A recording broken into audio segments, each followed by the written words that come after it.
ફાગણ રંગાયો કેશુડાના રંગે, વખત ગઢમાં ભંગોરિયા મેળાની જામી જમાવટ.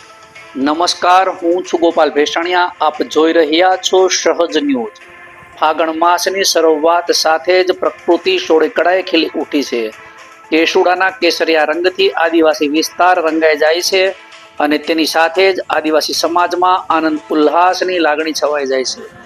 આદિવાસી સંસ્કૃતિમાં મેળાઓને વિશેષ સ્થાન પ્રાપ્ત છે.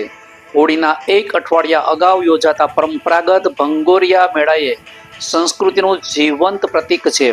ગુજરાત અને મધ્યપ્રદેશની સરહદે આવેલા વખતગઢ ખાતે આજે ભંગોરિયા મેળો ખૂબ ઉત્સાહ અને જોમ સાથે યોજાયો હતો.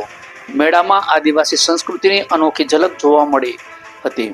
ઢોલ, માદલ અને પીહવાના સૂરો ગુંજી ઉઠ્યા અને આ સૂરોની સાથે આદિવાસી યુવા યુવતીઓએ પરંપરાગત ટીમલી નૃત્યના તાલે ઝૂમી ઉઠ્યા હતા.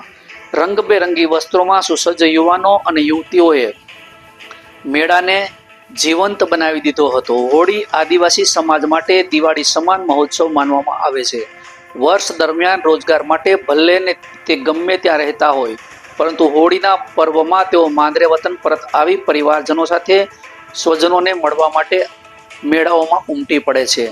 જળ, જમીન ને જંગલ સાથે જોડાયેલી તેમની જીવનશૈલી અને પ્રકૃતિ પ્રેમ આ મેળામાં સ્પષ્ટપણે પ્રતિબિંબિત થાય છે. વખતગઢનો ભંગોરિયા મેળો ફરી એકવાર સાબિત કરે છે કે આધુનિક યુગમાં પણ આદિવાસી સમાજે પોતાની પરંપરા, સંસ્કૃતિ, વારસાને જીવંત રાખ્યો છે.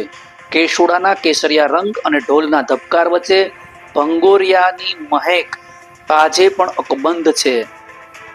શિલ્પા શાહ, સહજ ન્યૂઝ, વખતગઢ.